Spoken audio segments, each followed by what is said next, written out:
자, 여러분 제가 아주 근본적인 질문 하나 던지고 가겠습니다. 뭐냐면요. 우리는 무슨 주의에 산다고 그러죠? 자본주의에 산다고 그럽니다. 맞죠? 여러분이 발 딛고 있는 세상은 무슨 주의다? 자본주의죠. 그래서 어떻게 표현하면 자본 다르게 말하면 뭐예요? 돈이죠. 네, 세상은 다 뭐의 힘으로 움직입니까? 돈의 힘으로 움직입니다. 네. 우린 다 어떻게 보면 뭐의 노예다? 돈의 노예죠. 제가 말씀드리지만 이 자리에 이렇게 많은 사람들을 모이게 한 이유는 딱 하나입니다. 뭐의 힘이죠? 저 사랑해서 왔나요? 사랑하는 마음이 전혀 없어요. 사랑해서 왔다고 말을 합니다. 네, 그거는 여러분 표층으로 드러난 일이고 진실은 돈입니다. 전 여기서 지금 왜 떠들고 있을까요? 우리 독자들에게 더 많은 경제 정보를 제공하기 위하여? 그건 현상이죠. 속에는 돈이 자리 잡고 있습니다. 전 책을 왜 쓸까요? 인세입니다. 그것이 없다면 저에게 책을 쓴다는 것은 기대할 수 없는 일이죠. 우리는 자본주의 세상에 살고 있습니다. 자, 그런데 제가 말씀드린 건 자본주의를 갖다 이루고 있는 기본적인 질서는 다 누구나 외칩니다. 뭐를 외칩니까? 시장이라고 외치죠. 우린 모든 것이 마치 시장적 질서에 의해서 움직이는 것 같습니다. 그리고 모든 사람들은 시장을 외치고 특히 시장 근본주의자들. 사실 어떻게 보면 근본주의자처럼 무서운 게 없죠. 이번에 우리 테러한 친구도 뭐예요? 그 친구가 나왔던 게 기독교 근본주의. 그렇지 않습니까? 한국을 모범으로 여기는 놀라운 젊은 청년. 노르웨이 젊은 청년. 많은 한국의 청년들은 노르웨이를 모범으로 여기는데 노르웨이 청년들은 한국을 모범으로 여긴다. 이 놀라운 역설 속에. 결국은 여러분 문제는 뭐다? 돈의 문제거든요. 그런데 제가 말씀드린 건 시장 근본주의자들 이런 얘기를 합니다. 모든 것은 시장에 의해서 결정된다. 저는요. 그런 세계는 유토피아고 없다고 단언합니다. 무슨 소리냐고? 한번 가볼까요? 자본주의라고 그럽니다. 네. 자본은 다르게 얘기하면 뭐죠? 돈이죠. 자와. 시장이라는 것은 뭐합니까? 어떤 물건이 시장을 통과하는 순간 뭘 가지죠? 예, 가격을 갖습니다. 저 느린 친구도 이해합니다. 그런데 자본도 여러분 마찬가지로 시장을 통과하면 가격을 갖겠죠. 자본의 가격을 뭐라고 그럽니까? 예, 제가 왜 이 책의 앞에 금리를 다루었는지를 말씀드리고 싶은 거예요. 예, 그걸 우린 뭐라고 그런다? 바로 금리라고 그럽니다. 근데 금리는 누가 결정하나요? 여러분 제가 아주 단적으로 하겠습니다. 지금 미국 금리를 얼마라고 그래요? 제로금리라고 그러지 않습니까? 누가 정했죠? 수요와 공급에서 결정됐습니까? 제로금리라는 게 수요와 공급에서 가능할 것 같아요? 이자 안 주는데 어떤 정신병자가 돈을 빌려줍니까? 이슬람입니까 여기가? 이자를 받지 말라. 알라의 뜻에 따라 우린 자본적 거래를 이루어내나요? 아니죠. 이슬람 채권 들어오는 거 막아냈습니다 우리. 막았습니다 우리. 이슬람 세력에 의해서 우리 한국이 더럽혀. 아니 그럴 수는 없죠. 무슨 소리인지 모르겠습니다. 편집될 것 같아요. 자, 어쨌든 중요한 것은 뭐가 되느냐? 우린 이슬람 근본주의에 살고 있지 않습니다. 네. 우리 미국 제로금리라고 그럽니다. 제로금리 현실에 존재하지 않습니다. 아니 돈 빌려준다 어떻게 이자를 안 받아요? 누가 나에게 제로금리로 돈을 빌려준다? 저는요 대한민국 아니라 전 세계 최고의 부자가 될 수 있습니다. 한국은행 가서 100조만 딱 빌리는 거예요. 가볍게 100조 빌립니다. 뭐 할 거냐고요? 반도체 공장 지을 겁니다. 규모의 경제를 일으킬 겁니다.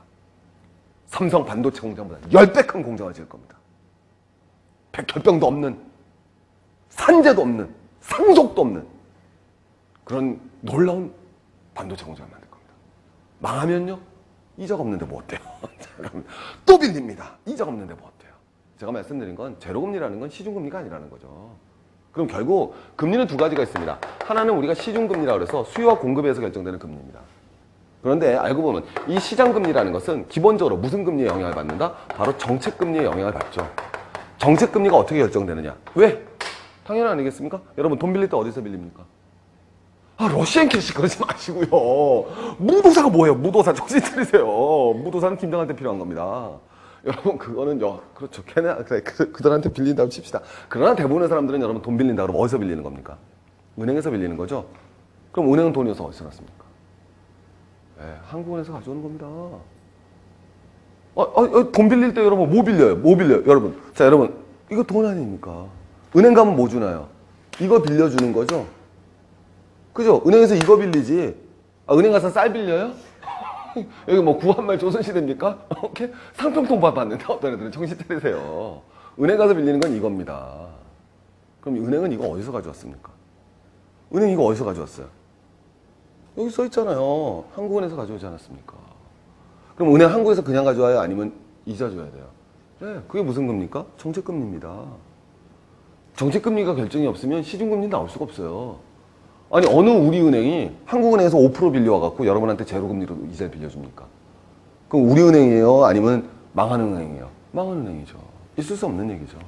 그렇다면 제가 말씀드렸죠. 자본주의 근간은 정부에 의해서 이루어집니다. 다시 자본주의 근간은요. 정부에 의해서 결정됩니다. 그리고 그것이 맨 처음 나오는 것이 바로 금리입니다. 금리를 모르면요. 경제를 잡을 수가 없습니다. 근데 우리는 그래서 모든 신문 기사에 보면 한 달에 한 번씩 우리 한국은행에서는 금융통화위원회라는 걸 엽니다. 거기에 누가 참석하는지도 참 재밌었고요. 뭐 그래서 재경부가 와서 그걸 받느냐 안 받느냐 이것도 굉장히 중요한 게임이고요. 그래서 한국은행에서 금리가 결정됩니다. 금리가 왜 이렇게 중요하냐? 제가 한번 보여드리겠습니다. 자, 우리 이런 표현합니다. 0.25% 금리가 올라. 딱 이 말 들으면 뭐예요? 그냥 올랐나 보다 합니다. 그러면 저게 얼마나 큰 돈인데요. 0.1초만에 설명드리겠습니다. 우리나라 이런 표현을 쓰는데 정확하게는 가계, 이 말을 저는 붙여줘야 된다고 생각해요. 왜? 금융부채니까. 다른 부채도 많거든요. 예, 가계 금융부채가 이것도 마찬가지로 뭐하고 뭐는 빼는 거예요, 사실은? 전세금이 빠져있죠. 사실 그것도 부채거든요. 저도 집이 많아서 사람들한테 전세를 많이 나눠주고 있습니다. 꿈이에요. 근데 어쨌든 전세를 주는 것도 여러분 어차피 제가 갖고 있는 부채지만 그건 빠져있어요. 그것만 빼더라도 얼마나? 1000조 아니겠습니까? 1000조에 여러분 1%면 10조입니다. 0.25%면 몇 조가 돼요? 2조 얼마가 되겠습니까? 2조 5천억이죠. 가계 금융부채보다 더 큰 부채가 있죠. 기업부채입니다. 그렇지 않습니까? 예. 네. 제가 말씀드릴게요. 기업부채요. 더 큰, 또 그만치 않게 큰 부채가 있습니다. 정부부채입니다. 정부부채가요, 공식적으로만 400조죠. 비공식적으로 700조입니다. 기업부채도 1000조가 넘습니다. 3000조입니다. 3000조에 0.25%면요, 7조입니다. 우리 대학생들이 내는 1년 동안 등록금이 얼마입니까? 우리 친구는 지금 대학생인가요? 아, 삼수생이군요. 죄송합니다. 우리 친구는 지금 대학생이시죠? 아, 군대 갔구나? 자, 죄송합니다. 우리 이 친구들은 대학과는 상관이 없는 친구들입니다. 근데 여러분, 대학생들이 내는 등록금이 얼마다? 아주 간단하지 않습니까? 우리나라 대학생 몇몇 명입니까? 제가 once upon a time, 제가 젊은 시절에 제가 데모를 할 때, 제가 대학생 때 데모를 했거든요. 근데 외쳤던 구호가 100만학도 단결하였습니다. 그 당시에 100만학도였습니다. 지금 늘었으면 150만쯤 됐겠죠.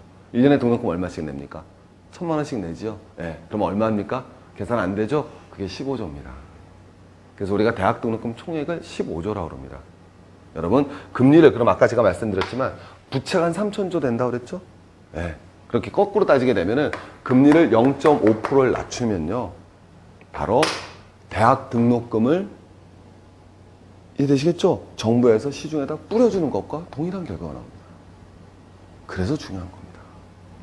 대학 등록금 반값 때문에 지금 어떻게 돼 있습니까? 나라가 난리나 있죠? 예, 금리 0.25%입니다. 금리 0.25%가 바로 대학 등록금 반값입니다. 그럼 여러분 느낌이 팍 오시죠? 이게 얼마나 중요한 일인지. 예? 금방 나오시는 거예요, 여러분. 4대강은요, 금리 0.01%입니다. 0.01은 아니겠구나. 그죠? 0.1%입니다. 오케이? 그게 여러분, 그거 가지고 나라가 난리가 나고 싸움이 일어나는 겁니다. 그러니까 금통위에서 그걸 결정하는 게 얼마나 큰데요. 15조가 얼마나 큰 돈입니까? 15조면요, 제 생각에 북한 노동자분, 이건 좀 북한 표현은 좀 그렇습니다만 1000만 명 이상을 고용할 수 있는 돈입니다. 북한을 다 개성공단으로 만들 수 있는 돈입니다. 대학 등록금 반값이 그렇게 큰 돈이에요. 네. 그게 금리 0.25%입니다. 우리가 그걸 모르면은 경제를 갖다 들어갈 수가 없어요. 그래서 경제 공부는 처음에 금리로 시작하는 겁니다. 자, 이것 한번 보시면 금방 나오는 거죠. 한국은행 기준금리 추이입니다. 이것만 보더라도 우리가 어떤 길을 갔는지 보여줍니다. 자, 이제 보시면 뭐예요? 2008년에 몇 프로였습니까? 5%였죠. 한국은행에서 기준금리를, 자, 한국은행에서 기준금리를 미친 듯이 떨어뜨립니다. 자, 보세요. 순식간에 이렇게 딱 떨어뜨리죠. 자, 이것만 봐도 그래도 금방 알 수가 있습니다. 이것만 보고 우린 뭐를 갖다 금방 아실 수 있어요? 아, 주가를 지켜냈겠구나. 금방 나오셔야죠. 뭐가 터졌겠습니까, 이거? 커다란 경제 위기가 터졌다는 거죠. 경제 위기의 파장이 뭐였다? 엄청났겠죠. 그러니까 정부가 신속하게 금리를 낮췄습니다. 그러니까 이 위기는 경제 위기가 장난이 아니었다는 거죠. 근데 금리를 갖다 뭐에 가깝게? 제로 금리에 가깝게 떨어뜨렸죠. 네, 그럼 누가 이 저금하겠습니까? 경제 위기가 터졌어요. 돈이 증발하는 건 아니죠. 물론 그만큼 거품이 꺼지는 효과가 있지만 갖고 있던 돈이 없어지는 건 아니지 않습니까? 그럼 그 사람들이 다 어디로 가겠습니까? 네, 뭐요? 은행에 안 가니까 주식을 샀겠죠. 그래서 커다란 경제 위기에도 불구하고 주가를 지킬 수 있었겠구나. 주가가 지켜냈다는 얘기는 거꾸로 뭐가 되겠습니까? 기업은 버텼겠군. 얘기가 동일하죠. 그럼 기업이 버텼어요. 근데 거품은 꺼졌어요. 누가 박살났겠습니까? 가계와 정부가 박살났겠죠. 정부는 어떻게 박살났겠습니까? 빚이 늘었겠죠. 간단한 거 아닙니까? 네. 가계는 어떻게 됐겠습니까? 일자리가 줄어들고 소득이 줄어들었겠죠. 한 방에 읽어낼 수 있는 겁니다. 이게 경제를 보는 힘입니다. 경제 위기가 터졌어요. 그럼에도 불구하고 금리를 갖다 낮추지 않았다면 어떤 결과가 거꾸로 벌어졌겠어요? 기업이 박살났겠죠. 간단한 거 아니겠습니까? 정부 부처는 안 늘었겠죠. 가게가 희생당하진 않았을 겁니다. 그럼 이걸 딱 보고서 우리는 뭘 할 수 있어요? 당하면 안 된다 그랬죠? 이제는 기업한테 당당히 주장할 수 있는 거죠. 야, 토해내. 배당 170억 받았는데 노동자를 해고한다는 게 말이 돼? 미스터 초! 왜 필리핀 가는 거야? 말이 돼? 우린 따져야 됩니다. 야, 기업 이익이 1분기에 3조 5조 내는데 산업 전기가 더 싼 게 말이 돼? 그래서 1200이 이익을 거두는 게 말이 돼? 돌려내! 라고 얘기해야 되는 겁니다. 금방 나오지 않습니까? 간단한 거죠. 여러분, 우리가 이 돈이라는 개념이 없으시면 안 됩니다. 저는 그런 생각을 합니다, 개인적으로. 요새 가끔 말씀드리는 건데, 저는 역사 시간에 이렇게 배웠었습니다. 고려시대는 5개의 지배계급에 의해서 나눠졌다. 맨 처음에 뭐예요? 무슨 개소리냐고요? 맨 처음에 지방호족이 등장하는 거죠. 그 다음에 여러분 누가 집권합니까? 문벌귀족이 집권하죠. 그 다음에 무신정권이 집권합니다. 그 다음에 권문세가로 넘어와서 맨 마지막에는 신진사대부로 넘어오죠. 무슨 개소리? 자, 그런데 실제로 그 5개의 집권 세력 중에서 가장 부도덕하고 가장 무능력하고 가장 부패했던 세력이 누굴까요? 신진사대부? 정신 차리세요. 문벌귀족? 아니요. 무신정권은 용감이라도 했죠. 그렇지 않습니까? 물론 강화도로 튀기긴 하지만 권문세가 아니겠습니까? 외세의 힘을 얻고 토지를 변병해 나가고. 여러분, 저는 가끔 그런 생각을 합니다. 역사를 통해서 반추한다는 게 지금 권문세가기가 아닌가? 이런 생각을 가끔 합니다. 여러분, 이 개념을 모르시는데, 자, 예를 들면요, 우리가 어떤 한 개인의 재산이 5조라는 얘기가 나옵니다. 야, 그 사람 재산이 5조야? 그럼 야, 참 부자다 이런 생각을 합니다. 5조는요 10,000명이 5억을 가질 수 있는 재산입니다. 네. 그럼 10,000명이 5억을 가질 수 있는 재산을 다르게 풀어볼게요. 10,000명 대신에 한 가구가 5억을 가질 수 있는 아니죠. 10,000가구가, 이해되시겠습니까? 10,000가구가 5억을 가질 수 있는 재산입니다. 여러분, 보통 한 가구가 재산이 5억이 안 되죠. 평균 재산이. 우리가 한 2억 얼마 됩니다. 네. 그럼 이거 더 나가볼까요?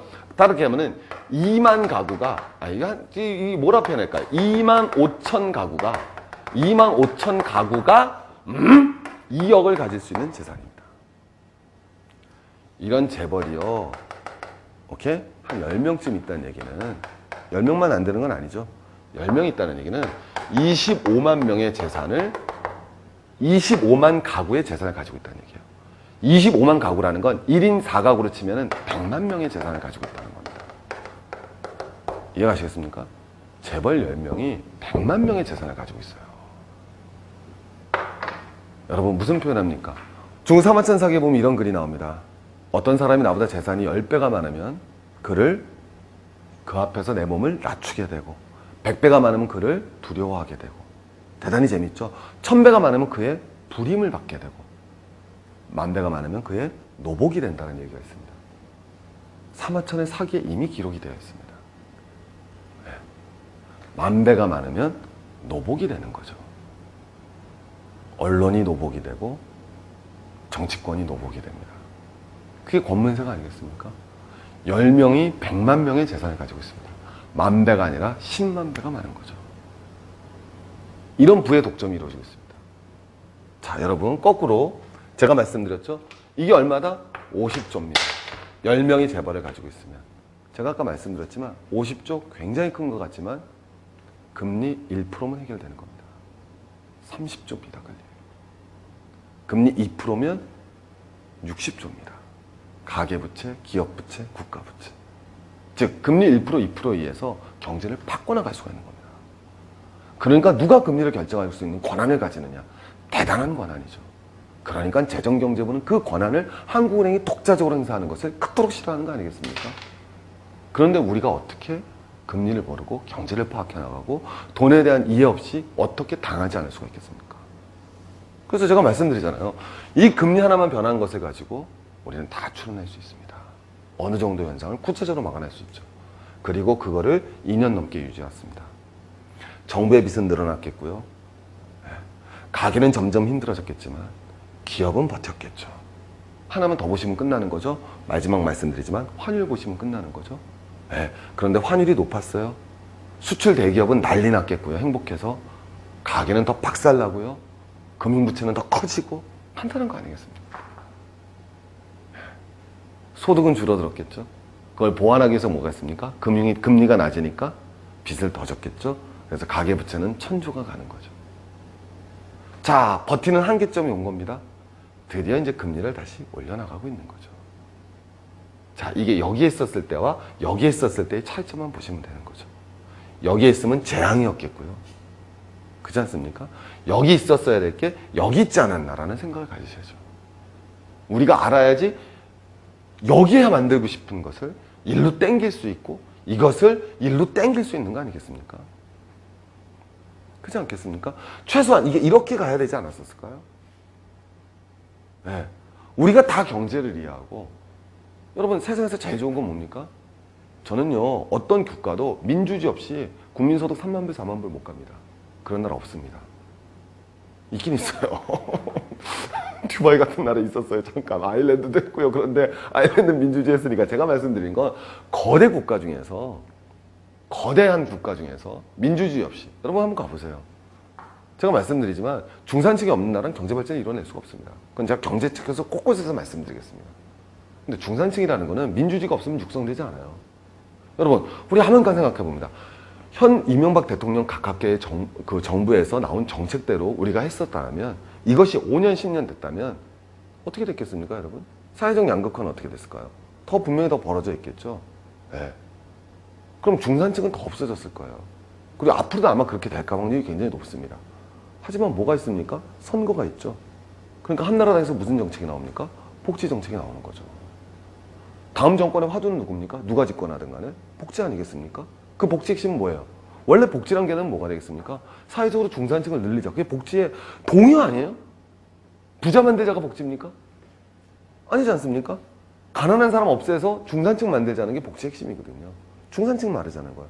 그래서 중산층이 있어야지 유효 수요가 발생하니까. 그렇지 않겠습니까? 그렇다면 우리가 모든 사람이 깨어있고 여러분이 자신의 재산을 지킬 줄 안다면 이 시점에 재테크를 들어갔다. 이건 진짜 자살행위라는 거죠. 이때는 건 할 수가 없잖아요. 모르니까? 이렇게 될 줄 누가 압니까? 모르지 않습니까? 하지만 이 시점에 재테크를 들어갔다는 건 정말 경제를 몰랐다는 거죠. 최소한 경제를 이해 못했다는 거죠. 제가 말씀드리는 건 한단합니다. 그래서 우리가 이런 금리를 이해할 때만이 실제로 모든 제대로 된 현상을 볼 수 있다는 거죠. 그래서 시중금리 변동이라는 건 우리 회사채 수익률하고도 동일한 거고요. 경기 변동을 이해할 수 있는 가장 기본적인 지표가 된다는 겁니다. 그래서 우리 금리를 보면 또 물가도 이해할 수 있거든요. 특히 한국 사회에서는 금리와 물가가 여러분 일치해서 갔었습니다. 그러니까 이런 지표들을 하나하나 볼 수 있는 힘을 갖다가 길러냈을 때 우리는 경제에서 당하지 않고 자기 재산을 지킬 수 있습니다. 그래서 제가 제일 책 앞에 금리부터 놨거든요. 그러니까 여러분 제 책 읽어주실 때도 꼭 뒤에가 아니라 먼저 금리부터 꼭 읽으시면서 나가주시면 대단히 감사하겠습니다. 고맙습니다. 여러분 제가 새 책을 들고 왔습니다. 제목은 경제기사 바다에 빠져라. 그래서 여러분 제가 이제 간단하게 말씀드리겠습니다. 이 책에 대해서 우리 경제 제대로 한번 공부해보자는 거예요. 자, 우리 경제학이라는 건 뭐가 되느냐? 이런 거 공부하지 말자라는 거죠. 오케이? 우리 앞에 지금 경제학 전공하시는 우리 학생 와 있지만 이건 뭔지도 모르잖아요. 그죠? 네. 우리 영어문학 전공하신 학생 와 있지만 이거 영어인지 스페인어인지도 모르시잖아요. 알긴 알아보죠? 자, 가봅니다. 이런 게 경제학이 아니라는 거죠. 이런 정말 그 형이상학적이고 정말 그 시골 광해나 쳐넣어야 될 경제학을 하지 말자는 거죠. 그래봤자 이렇게 됩니다. 영국 여왕한테 이런 얘기밖에 못 들어요. 왜 이렇게 모르느냐? 여러분, 우리 경제학 왜 공부해야 됩니까? 경제학 공부하면 부자 되나요? 그럼 경제학자가 세계 제일 부자 될게? 그렇지 않지 않습니까, 여러분? 이건희 씨가 경제학 전공했나요? 아니죠. 상속학 전공한 것 같아요. 그런 거 전공 안 하셨어요. 그럼 뭐가 되느냐? 경제가 잘 배운다고 돈을 버는 건 아니지만 제가 말씀드렸습니다. 돈을 지킬 수는 있습니다. 이 시기 돈을 지켜야 됩니다, 여러분. 몇 년 전 제가 부동산 재테크 그렇게 열풍 불었습니다. 재테크 왜 열풍 붑니까? 재테크 열풍 불었다는 얘기는 중산층이 자기의 본업으로 생계를 유지하기가 힘들어졌다는 얘기와 동의어입니다. 중산층이 붕괴돼 가고 있다는 거와 동의어죠. 그리고 신문 광고에선 러시안 캐시하고 보험 광고밖에 안 나옵니다. 중산층이 힘들어지고 빡빡해진다는 거죠. 그 결과 뭐였습니까? 가계부채 천조시대입니다. 지금도 또 덤비실 겁니까? 아니지 않습니까? 경제는요, 우리에게 돈을 벌게 해주지 못하더라도 우리의 돈을 지킬 수 있게 해줍니다. 그리고 세상에 돌아가는 원리를 알 수 있게 합니다. 세상에 돌아가는 원리를 모른다면요, 결국은 당하게 되어 있습니다. 또 당하실 겁니까? 그렇지 않습니다. 우리 알아서 지킵시다. 자, 그러면 제일 좋은 경제학 교과서는 뭐냐? 저는 여러분 당연하게 말씀드릴 수 있습니다. 바로 일간지의 경제면입니다. 일간지의 경제면 나오는 매일 배달되는 경제 교과서이고요. 매일 숙제를 주고 매일 새로운 수많은 인력이 투여돼서 매일같이 신문기사를 만들어냅니다. 그 이상 가는 여러분 경제학 교과서가 어디겠습니까? 하지만 치명적인 약점이 있습니다. 용어가 어렵고요. 그리고 경제 현상은 총체적으로 복잡합니다. 그러나 경제기사는 단편적으로 서술을 하죠. 마지막으로 너무나 많은 거짓말들이 나와 있습니다. 제가 말씀드리지만 우리 경제신문 기사 모든 광고가 기본적으로 부동산 광고입니다. 그 영향에서 어떻게 자유로울 수 있겠습니까? 거짓말을 벗기고 복잡한 현상을 가볍게 풀어내고 단순화시켜야 됩니다.